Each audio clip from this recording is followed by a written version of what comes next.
I used to wonder a lot, am I just not lovable? Hi, I'm Sena, and in this video I want to give advice to the quiet, invisible girl or person who...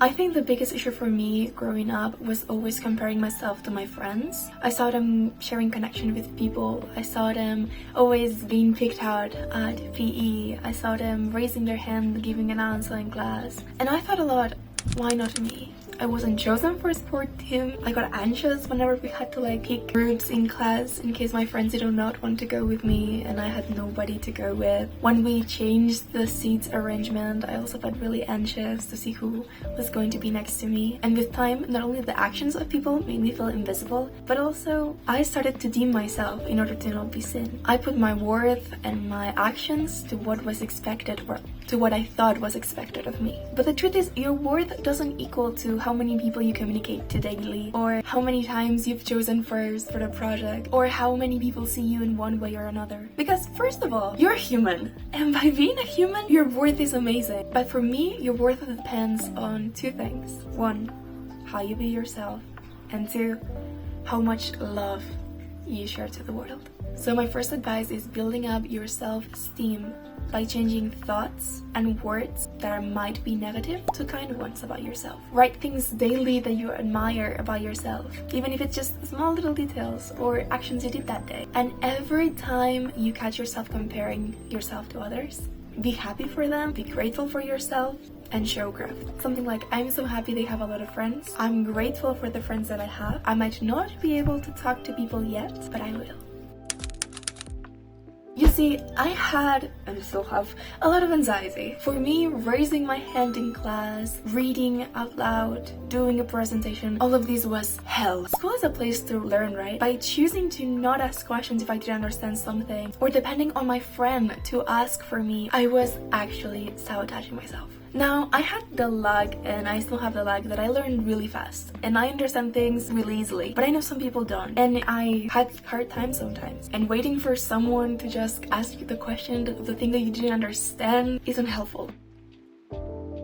Try to see where this fear comes from. For me, for example, this fear comes from trying to be a perfectionist. But please hear me with this. The best way to learn is by understanding. So if you need to ask 5 different questions about the same thing, or 3 times the same question, do it. If you need to get an answer wrong in order to understand how it's actually done, in order to understand how it is actually right, do it. You cannot expect to understand everything without trying. And please don't be afraid to ask your friends, your family, your teacher for help. And if you still have trouble asking for help in class or in real life, in person, internet is a good option. You can search on there, or you can also ask people.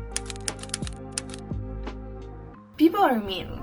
Sometimes, a lot of times, most of the time. But hear this well, they're projecting themselves. They're projecting their values, their fears, their needs. Let's just say someone swears a lot. One person who might grow up around people who swear a lot might think that's normal. While another person growing up and being taught that that's rude now thinks of this person who swears a lot as maybe rude, as a bad person even. Remember this, reality is pretty neutral. Let's just say one being is making noises and other being is also making noises. Like if you saw 2 people speaking a language that you don't know, that is pretty much neutral. So how we interpret reality is what matters. One same phrase, one same action, one same place and time affect people differently. So please don't let these neutral words affect you. Something that has helped me a lot is when someone is saying something mean to me, I think 1, that they're projecting on themselves, so it's not my problem, it's their problem, and 2, they're just words, and I'm choosing for them to not affect me. Also, asking yourself something positive is really helpful. If someone says, you're ugly, ask yourself, why am I the most beautiful thing in my eyes? And please ignore the people who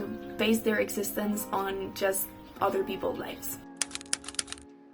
The thing is, I was so centered on how others view me that I forgot the most important thing. How do I see myself? My journey after detaching myself from the quiet, invisible girl that I was to who I am now is mostly centered on how I view myself. Sure, I got into therapy and it had helped, but surrounding yourself with people who encouraged me, spending time journaling out my fears and how they affected me, spending time thinking of who I wanted to be, and doing my best at trying to be it. The most important thing is that I changed my mindset and I decided who I was. This sounds kind of ironic, but from now on, you are not the quiet, invisible girl. Now you are you, and you can choose who you are. All the advice comes down to this. We don't get what we deserve, we get what we accept. And we create who we are. I want you to detach yourself from how others view you, because it doesn't matter how people in school see you, doesn't matter how people outside see you, doesn't matter how your friends see you, and it doesn't matter how your family sees you. What's most important